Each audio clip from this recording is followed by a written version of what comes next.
எல்லோருக்கும் இனிய மாலை வணக்கம். வாங்க இன்றைக்கு இட்லி செய்வோம். எப்படின்னா இப்படி இட்லி செய்தனான்றதை உங்களுக்கு ஸ்டெப் பை ஸ்டெப்பாக காட்டித்தரேன். வாங்க இப்போ வீடியோவுக்கு போவோம். இந்த சேனலை நீங்கள் முதல் முறையாக இப்போ தான் நீங்கள் பார்க்குறீங்கன்னு சொன்னால் சப்ஸ்கிரைப் பண்ணிட்டு பாருங்க. அப்போ தான் உங்களுக்கு நான் புதுசாக போடுற காணொலிகள் உடனே நோட்டிஃபிகேஷனில் வரும். நீங்களும் இதே மாதிரி சமைத்து சாப்பிடலாம். வாங்க இப்போ வீடியோவுக்கு போவோம். நான் சாம்பார் செய்ய போகிறேன். அதுக்கு ஒரு அரை கப் மைசூர் பருப்பு வறுத்து கழுவி வச்சிருக்கிறேன்.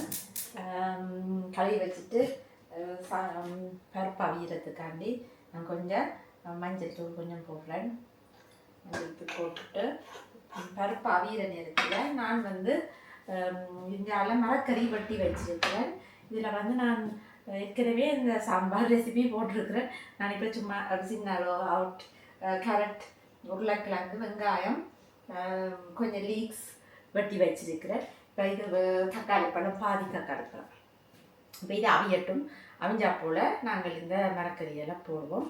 நான் அதுக்கு இட்லிக்கு நான் நேற்று அரைச்சி வச்சுனா நான் இப்போ உங்களுக்கு இப்போ இதால் கொஞ்சம் 2 பேருக்காண்டி சமைக்கிறபடியாக இந்த கப்பால் 1 டெசிலிட்டர் கப்பால் 1 கப் உளுந்துக்கு 3 கப் இட்லி அரிசி எடுத்து ஊற வச்சுட்டு 3 மணிக்கு ஊற வச்சுட்டு அடித்து போட்டு நான் வீட்டில் போட்டு வச்சிருக்கிறேன். புளிக்க வச்சு நான் நேற்று இப்போ நல்ல வடிவாக புளிச்சிருக்கேன். இதனால் ஒட்டண்டியால் பார்த்தீங்கன்னா நல்ல வடிவாக புளிச்சு வந்திருக்கு, புளிச்சிட்டுது. இப்போ நான் இதுக்கு முதலே உப்பெல்லாம் போட்டு நான் இப்போ இதை புளிக்க வச்சேன்னா உங்களுக்கு கிட்டவா. இப்போ பார்த்தீங்கன்னு சொன்னால் மா எப்படி புளிச்சு இருக்குதுன்னு பாருங்க. நல்ல பபிள்ஸாக. இப்போ நீங்கள் இதுக்கு பெருசாக கலக்கக்கூடாது. நீங்கள் இதை அவிக்கிறதுக்கு இப்படியே நீங்கள் அள்ளி ஊற்றிட்டு நான் உப்பெல்லாம் போட்டு ரெடியாக வச்சுருக்கிறேன். இதை நாங்கள் இப்படியே எடுத்து நீங்கள் கிளறினீங்கன்னு சொன்னால் உங்களோட இட்லி ஹார்டாக வந்துடும். இதண்டா பஞ்சு மாதிரி வரும். இப்போ இது பாருங்க இப்படி நல்ல பபுள் அப்படியே நிற்கிது. நீங்கள் இதை அப்படியே எடுத்து அந்த இட்லி இதுக்குள்ளே போட்டுட்டு நீங்கள் அவிச்சால் இது சரி. நான் அவிக்க நான் காட்டுறேன் உங்களுக்கு. இப்பொழுது இது பருப்பு ஒரு கொதியிலே அவிஞ்சிட்டுது. நான் வெட்டி வச்ச மரக்கறியில் நான் போடுறேன்.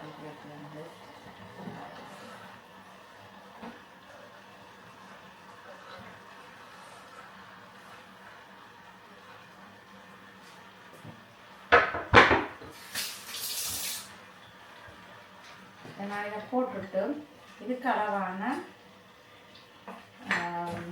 கொஞ்சம் தண்ணி காணாது, கொஞ்சம் சுடுதண்ணி கொஞ்சம் விட போகிறேன்.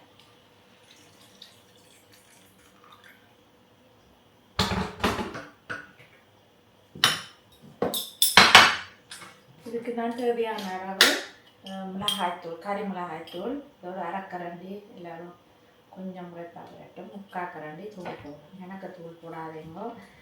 சாம்பார் உரைப்பா சாப்பிட்றதுல தானே இதுக்கு தூளும் போடுறது. இதுக்கு தேவையான அளவு உப்பு நான் ஒரு அரைக்கரண்டி உப்பு நான் போடுறேன்.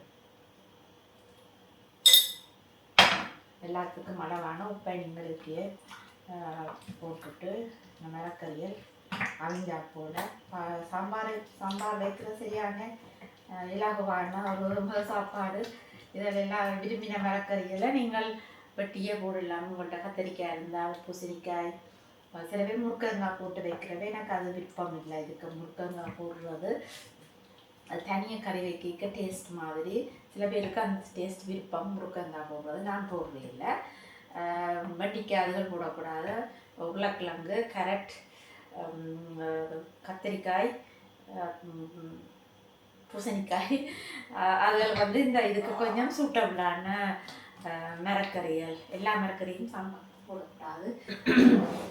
இப்பொழுது இதை வாங்கிட்டு நான் இப்போ இதில் கொஞ்சம் உள்ளி கொஞ்சம் வெட்டி வச்சிருக்கிறேன். கொஞ்சம் இப்படி ஸ்க்ரேப் பண்ணி வச்சிருக்கிறேன். இஞ்சியும் உள்ளியும் இதையும் போடுங்க. ஏன்னா சாம்பாருக்கு இஞ்சி உள்ளி போடிக்க நல்ல ஒரு வாசமாக இருக்கும்.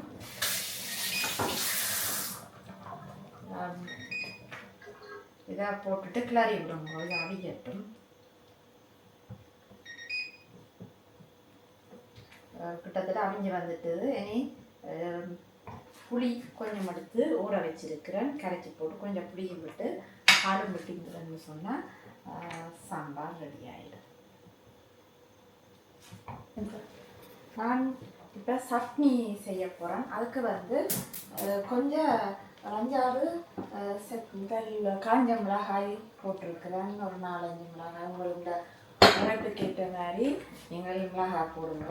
இந்த மிளகாய் வந்து பொரியிற நேரம் கொஞ்சம் லைட்டாக அந்த மிளகாய் பச்சை மணம் போக அதுக்கு ஒரு கொஞ்சம் பொட்டுக்கடலை எடுத்து வச்சுருக்கிறேன். கடலைப்பருப்பு அதையும் இதோடு சேர்த்து கொஞ்சம் ரோஸ்ட் பண்ணி எடுத்து போட்டு நான் சட்னிக்கு போட்டுட்டு அடிக்க போகிறேன். ஏன்னா கொஞ்சம் ரோஸ்ட் பண்ணினா கொஞ்சம் வாசமாக இருக்கும். மிளகாயும் இதுவும் சேரிக்க அப்புறம் இப்போ காணும் நான் இந்த கடலையை போட்டு இதோட பொரிச்செடுக்க போகிறேன். இப்போ இது வந்து கிட்டத்தட்ட அவிஞ்சிட்டுது. இது பொரியல் இந்த கிளறி கருப்பை வராமல் இந்த பொண்ணுறமாக நீங்கள் பொரிச்செடுங்க. பார்த்தீங்கன்னா தெரியும். இப்போ நான் கொஞ்சம் மிளகாயும் பருப்பையும் கொஞ்சம் லைட்டாக ரோஸ்ட் பண்ணுறேன். பார்த்தீங்கன்னு சொன்னால் சாம்பார் எல்லாம் அவிஞ்சிட்டுது. இப்போ இதுக்கு கருவேப்பிலையும் கொஞ்சம் போட்டு புளி கொஞ்சம் ஊற வச்சிருக்கிறேன். இதையும் கொஞ்சம் கரைச்சி போட்டு கொஞ்சம் புளியும் விட்டீங்கன்னு சொன்னால் சாம்பார் ரெடி. இப்போ பொரிஞ்சது கணக்கு வச்சிங்கன்னா இந்த லைட்டாக ப்ரௌன் ஆகிட்டுது. இதை நீங்கள் இப்படியே இறக்கி வச்சிங்கன்னு சொன்னால் சட்டின சூப்பிலேயே அது வந்து ப்ரௌன் ஆகிடும். இது கறினா டேஸ்டியோட நாங்கள் மிக்சியில் போட்டு தேங்காய் பையும் போட்டு நாங்கள் அடிப்போம். இப்போ இந்த சாம்பார் ரெடி ஆகிட்டுது. இப்போ நான் கொஞ்சம் இதுக்கு கொஞ்சம் புளி கரைச்ச புளியை விட போகிறேன். கொஞ்சம் விட்டால் காணும். கொஞ்சம் புளியும் விட்டுட்டு கொஞ்சம் பசுப்பால் இந்த சாம்பார் கரவான கொஞ்சம் பால் விட போகிறேன். தண்ணியாக இருந்தால் இட்லிக்கு வந்து கொஞ்சம் தண்ணியாக இருந்தால் டேஸ்டாக இருக்கும். வச்சு சாப்பிட்டலாம். இப்போ நான் இதுக்கு தேவையான அளவு மிளகு சீரகம் கொஞ்சம் போட்டேன்னா மிளகு சீரகத்தூள் எப்படி அடிக்கிறனான்னு இந்த சேனலில் போட்டிருக்கிறேன். உங்களுக்கு விருப்பமான நாட்கள் நீங்கள் போய் அதை பார்த்து செய்யலாம். இதுக்கு நான் கொஞ்சம் கருவேப்பிலை போட போகிறேன். நம்ம போட்டுட்டு அவிய விடையில ஃப்ரெஷ்ஷான கருவேப்பிலை இருக்குது. நல்ல சம்மருக்கு நல்ல கருவேப்பிலை வருது. இப்போ அந்த கருவேப்பிலையும் போட்டிங்கன்னு சொன்னால் நல்ல வாசனையாக இருக்கும். ஒரு கொதி வேற இறக்கி போட்டு நீங்கள் விரும்பினா தாளித்து போட்டிங்கன்னு சொன்னால் டேஸ்ட்டாக இருக்கும். எல்லா நாளும் தாளிக்கிறது இல்லைன்னா இதுக்கு நீங்கள் தாளிப்பொண்டு போட்டு செய்தீங்கன்னா வெங்காயம் கடுகு சீரகம் போட்டு தாளிச்சிங்கன்னு சொன்னால் நல்ல டேஸ்ட்டாக இருக்கும். இதுதான் சாம்பார். இப்போ நான் சட்னி அரைக்க போகிறேன். அதுக்கு வந்து இந்த வெங்காயமும் கொஞ்சம் போட்டுக்கிட்டேன் நான் இதுக்குள்ள. இது எப்போ இதுக்குள்ள அரைச்சி நான் இதுக்குள்ள போடுவேன்.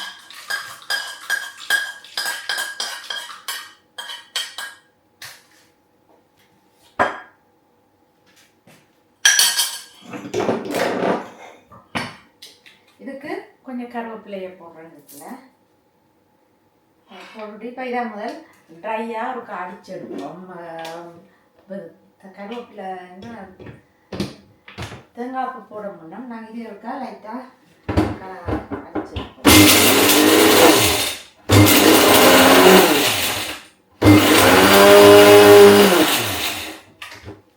அதுக்கு கொஞ்சம் சுடுதண்ணி அடிபட்டு கொஞ்சம் சுடுதண்ணி விட்டுட்டு அடிக்க போகிறேன். மிளகாய் கொஞ்சம் அடிபடுது. அதில் கொஞ்சம் தண்ணி விட்டு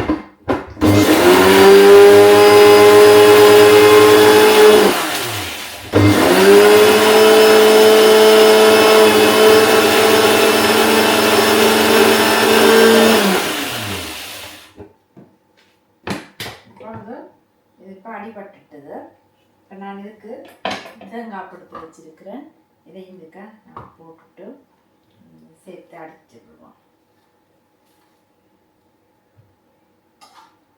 எனக்கு சட்னி தேவையில்லை.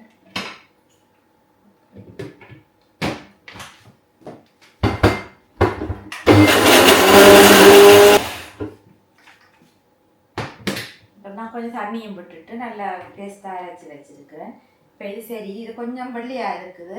நான் இதுக்கு கொஞ்சம் தனி மிளகாய்த்தூள் கொஞ்சம் வச்சுருக்கிறேன். கொஞ்சம் போட்டிங்களா சரியாக இருக்கும். ஏண்டா மிக்ஸ் பண்ணி போட்டு இதே மாதிரி அரைச்சிருப்போம்.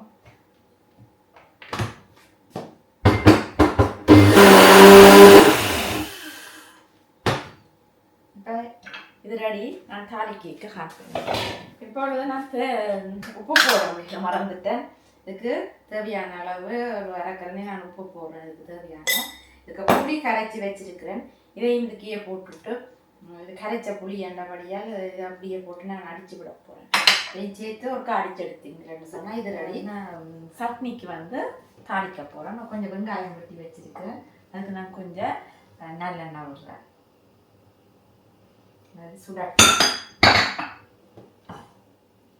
நான் அந்த நேரம் நான் இந்த சட்னியை வந்து வடிச்சு எடுக்க போகிறேன்.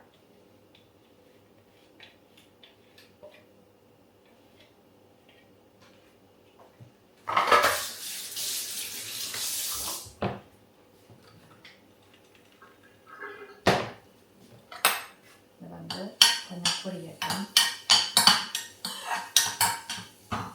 பொரியிற நேரம் நான் கொஞ்சம் கடுகு போடுறேன்.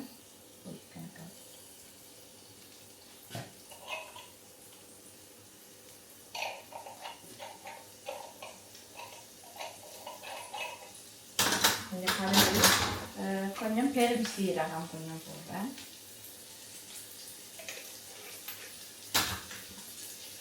கொஞ்சம்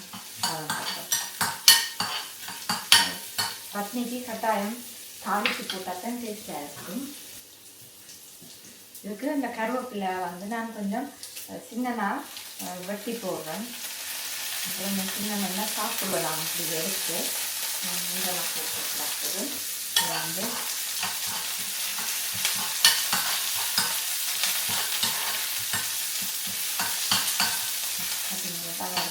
கொஞ்சம் ப்ரௌன் ஆகிற இந்த இதை அரைச்சி வச்ச கலரியை நாங்கள் அதுக்கு விட்டுட்டு ஒரு லைட்டாக கொதிக்க விட்டீங்கன்னா கணக்கு கொதிக்க விடாதுங்கோ.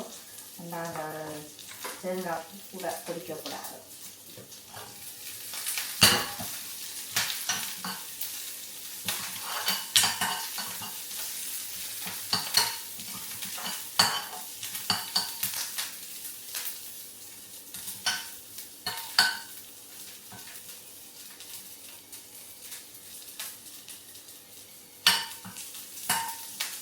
தாளித்தது இப்போ காணும்.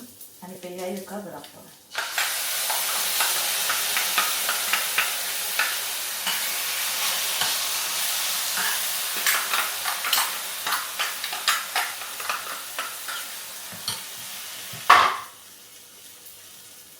இதையும் கழுவிட்டு நிறைய தேங்காய் அரைச்சது இருக்குது.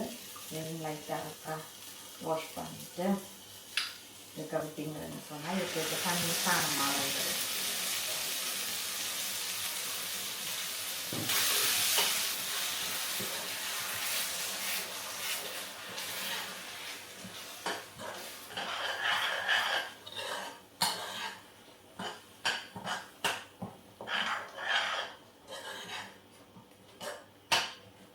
கொஞ்சம் திக்காக இருக்குது. இன்னும் கொஞ்சம் தண்ணி கொஞ்சம் கரைச்சோன்னா தண்ணியை கரைச்சிடுவோம்.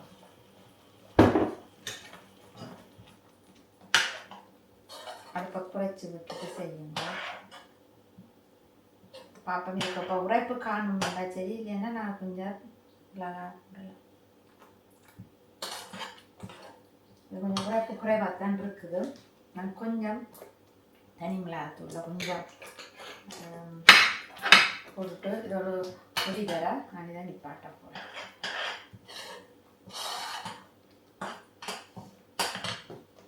கொஞ்சம் கொஞ்சம் போடலாம்.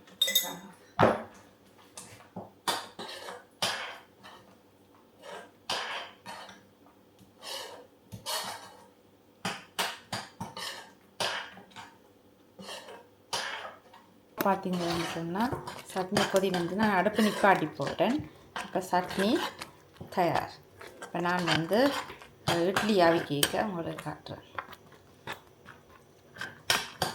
இட்லி வந்து நான் இந்த சட்டியில் தான் நான் அவிக்க போகிறேன். இது வந்து இந்த நோர்வேயில் தான் நான் வாங்கினேன். இது உண்மையாக நோர்வேஜியன் வேறு இருக்கும் பாவிக்கிறது. நான் இட்லி அவிக்கிறது பாவிக்கிறேன். நான் இது வந்து வடிவான ஷேப்பில் வரும். நான் இதான் இந்த மேல் மூடி இந்த தண்ணி விட்டு வச்சுருக்கிறேன். இதுக்கு இது வச்சுனேன், களி வச்சுனேன். இதுதான் இந்த இதுக்கு வைக்கிற கப், இப்படியான கப் ஒன்று வச்சிருக்கிறேன். இது வந்து நான் நோர்வேஜியன் கடையில் தான் வாங்கினேன். இதை பார்த்து எல்லோரும் கேட்குறவியல் இது நல்ல ஷேப்பாக வரும், வட்டமாக வரும். இது வந்து அவியல் வேறு சாப்பாடுகளுக்கு செய்வினோம். நான் வந்து அந்த நான்ஸ்டிக்காகவும் இருக்குது உள்ளுக்கு. நான் இதுக்கு கொஞ்சம் சொட்டு நல்லெண்ணெய் கொஞ்சம் விட்டுட்டு ஏன்னா ஒட்டாமல் வரும். நீங்கள் ஒரு சொட்டு எண்ணெய் விட்டுட்டு நான் எல்லாத்துக்கும் இதில் பூச போகிறேன். இதில் எல்லாத்தையும் பூசி போட்டு இதில் வாத்து போட்டு நான் இட்லியை அவிய வைக்க போகிறேன். இப்போ தண்ணி கொதிக்க வச்சுருக்கிறேன். தண்ணி கொதிக்கிறதுல இதுக்கு வந்து இப்படி சட்டி மூடி இதெல்லாம் சேர்ந்தே நான் நோர்வேஜ் இந்த கடையில் வாங்கினேன். இது இப்படி ஒரு மூடி இருக்குது, கிட்ட கொண்டு வந்து காட்டுறேன். அப்படி வந்து எல்லாரும் ஆசைப்பட்டு கேட்குறது எங்கே வாங்கினீங்களேன்னு. நான் ஏதோ சேல் போய்க்கல நான் வாங்கினேன். ஏன்னா நல்ல ஷேப், எனக்கு இந்த வட்டமாக குண்டு உண்டாக வெறும் இட்லி வடிவாக இருக்கும். இப்போ நீங்கள் பார்த்தீங்கன்னா நான் இப்போ காட்டுறேன். இப்போ நான் இட்லி மாவு வந்து இப்போ கணக்கு விட தேவையில்லை. நீங்கள் இப்போ இதுக்கு விட்டுட்டு அரைவாசிக்கு இப்படி விட்டுட்டு உள்ளுக்கு வச்சுங்கிறதுனாலே நல்ல குண்டு இட்லியாக வரும். நான் அவிச்சு போட்டு காட்டுறேன். இப்படி ஒரு கரண்டி தான் விடலாம் இந்த சட்டிக்கு. நல்ல ஷேப்பாக வரும் இந்த இட்லி. நான் அவிச்சுன்னா எங்கே வாங்கி செய்யுங்கள் எல்லாரும் கேட்பினா கொஞ்சம் குறைவாக இருக்குது கொஞ்சம். இப்போ வந்து தண்ணி கொதி வருது. நான் உங்களுக்கு கிட்ட காட்டுறேன். நான் சட்டி இது வந்து இப்படியே சாஸ்பேன் மாதிரி இருக்குது. இதுக்கு நான் இப்போ தண்ணி விட்டு வச்சுருக்கிறேன். இது இப்படி மூடி இருக்குது. இதுக்கு இதோடைய வந்தது. இப்போ இதுக்கு வந்து நான் இட்லியல் இப்படி வாத்து வச்சுருக்கிறேன். இப்போ நான் இப்போ இதுக்கு வாத்த இட்லியில் நான் இப்படியே எடுத்து இட்லிமா இதுக்கு போட்டு இப்படியே அவிய வைக்க போகிறேன். இப்போ இப்படி அடுக்கி வச்சுருக்கிறேன். நான் வந்து இதுக்கு மூடியும் சேர்ந்தே வந்தது. இப்படியே ஒரு செட்டாக நான் வாங்கினேன். எல்லோரும் கேட்பினோம் இது எங்கே நீங்கள் வாங்கினீங்களன்னு. நல்ல வடிவான ஷேப்பில் வரும். இதை பாருங்கள். இப்போ இறக்கி வச்சோன்னே பார்த்தீங்களா இப்படி சட்னிண்டால நல்ல டேஸ்ட்டாக இருக்குது சட்னி. இப்போ இதான் இந்த இட்லிமா பார்த்துங்களா இப்படி பபுளாக இருக்கி கிண்டி செய்யக்கூடாது, நடுக கணக்கு கிளறக்கூடாது. நீங்கள் புளிச்சா போல் மேலால் எடுத்து வாக்க வேண்டியது. இப்போ பார்த்தீங்கன்னு சொன்னால் இட்லி அவிஞ்சிட்டுது. நான் இப்போ எடுத்து காட்டுறேன். இப்போ நான் ஓப்பன் பண்ணி காட்டுறேன். பார்த்தீங்கன்னா நல்ல இதாக அவிஞ்சிட்டுது. இப்போ நானுக்கா குத்தி பார்க்க போகிறேன். அவிஞ்சிட்டுது வந்து இதெல்லாம் நல்லா பஞ்சு மாதிரியே அவிஞ்சிட்டுது. நானுக்கா ஒண்டா இப்படி எடுத்து இந்த கோப்பையில்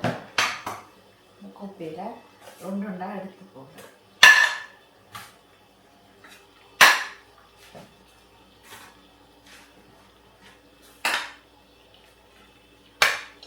இதெல்லாம் மூடி விடக்கூடாது, தண்ணி கொதிக்கட்டும். நான் இப்போ இதாக கிட்ட எடுத்துக்கலண்டா இட்லி இப்படி தான் இருக்குது இட்லி. நான் இப்போ இந்த காலமாக இப்படி ஒரு கரண்டி உண்டால நீங்கள் இப்படி லைட்டாக அப்படி தட்டிங்கன்னு சொன்னாலே வரும். சுடுவது கொஞ்சம் ஒரு சின்ன துணி ஒன்று எடுத்து இதை பிடிச்சி கொண்டு செய்கிறேன். பார்த்தீங்கன்னா தெரியும். இப்படி எடுக்க போடுறேன். பஞ்சு மாதிரி இருக்குது. கையில் தொட்டு பார்க்குறது இவ்வளோ பஞ்சு மாதிரி இருக்குன்னு பாருங்க. லைட்டாக அப்படி லைட்டாக தட்டவே இது பாருங்க. நீங்கள் அப்படி கவுட்டு போட வேண்டியது எல்லாத்தையும். நீங்கள் லைட்டாக சொட்டு இப்படி சட்டுக்குள்ளா ஒட்டாது. இது அப்படி எடுத்து போட்டு நீங்கள் அப்படியே திருப்பி விட வேண்டியது.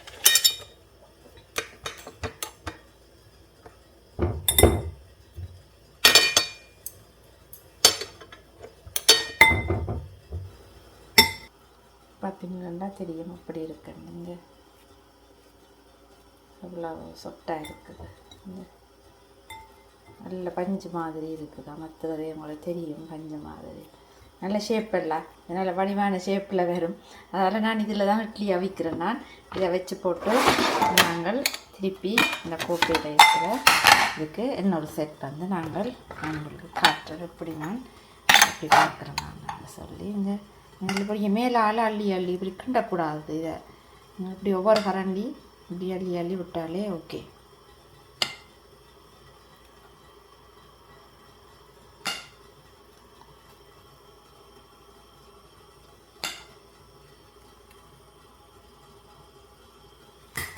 இப்போ தண்ணி கொதித்து கொண்டே இருக்குது. பச்சைமையும் காணாமல் வந்தாலும் வந்து கொஞ்சம் சுடுதண்ணி விட்டுட்டு வைக்கிறேன். நம்ம வந்து சட்டி எரியாமல் இப்போ நான் இப்படியே உண்டா எங்களோட ஒரு 5 மினிட்ஸுன்னு சொல்லல. இது கொஞ்சம் தானே இது கரியாகவே அழிஞ்சிடுது. வாங்க இப்போ இந்த இட்லியை நான் சாப்பிட்டு காட்டுறேன் எப்படி இருக்குதுன்னு. நான் ஒரு 3 இட்லியை போட்டேன். அதுக்குள்ள சாம்பார் போட்டு வச்சிருக்கிறேன். சாம்பார் கொஞ்சம் சட்னி நான் விட்டுட்டு அவங்களுக்கு சாப்பிட்டு காட்டுறேன் எப்படி இருக்குதுன்னு. எனக்கு சட்னி தான் கூட விருப்பம். கொஞ்சம் பார்த்தீங்கன்னா தெரியும் இப்படி நான் இப்படி பஞ்சு மாதிரி இருக்குதுன்னு. இப்படி இருக்குது சாப்பிட்டீங்கன்னு சொன்னால் இல்லை பஞ்சு மாதிரியே சூப்பராக இருக்குது.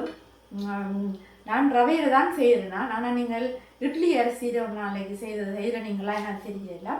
இட்லி அரிசியில் நீங்கள் ட்ரை பண்ணி பாருங்க, சூப்பராக இருக்குது. நீங்கள் கட்டாயம் இதை டேஸ்ட் பண்ணி செய்து சாப்பிட்டு பாருங்க. அது இல்லாத உளுந்து சாப்பிடலாம், அவ்வளோத்துக்கும் சூப்பராக இருக்குது. நான் 1 கப் உளுந்துக்கும் 3 கப் இட்லி அரிசி போட்டு ஊற விட்டுட்டு அவிய வச்சுருந்தேன். ஊற விட்டுட்டு அடித்து வச்சுருந்தேன் தனித்தனியாக. நீங்கள் உளுந்து தனியாக அடியுங்க, நல்ல இதாக அரிசியை தனியாக அடியுங்க. நான் ஒரு டீஸ்பூன் வெந்தயமும் போட்டு ஊற விட்டேன். நான் உளுந்தோட எல்லாத்தையும் சேர்த்து அடிக்கும்போது நான் இப்போ சாம்பாரோட உங்களுக்கு டேஸ்ட் பண்ணி காட்டுறேன். சாம்பாரும் சூப்பராக இருக்குது. சாம்பாரும் இதுக்கு நல்லா குழைச்சி போட்டு சாப்பிட எனக்கு சரியான விருப்பம். இப்படி செய்து பாருங்க, எப்படி இருக்குதுன்னு கமெண்ட் பண்ணுங்க, சப்ஸ்கிரைப் பண்ணுங்க. இந்த காணொலியை தொடர்ந்து பார்த்தமைக்கு நன்றி, வணக்கம். இட்லி தயார், வாங்க சாப்பிடலாம். நல்ல டேஸ்டாக இருக்குது. நான் இட்லி என்ன கணக்கு சாப்பிட்றேன். நான் அதில் நீ 10 இட்லியும் சாப்பிட்டுடுவேன் போல கிடக்கு. 5 இட்லி ஆச்சுன்னா 10 இட்லியும் சாப்பிடுவேன் போல இருக்குது.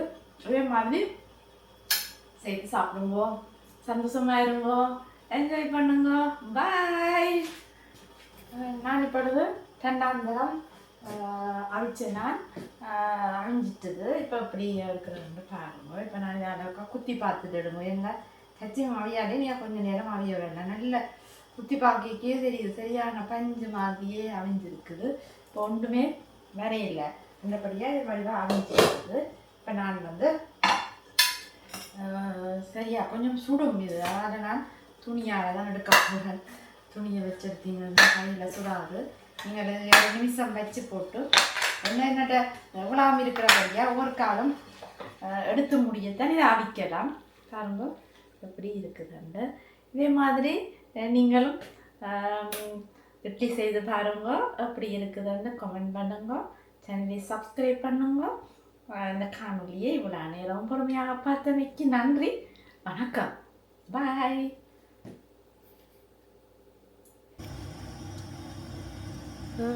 பார்த்தீங்களா பாருங்க எப்படி இட்லி இருக்குதுங்க.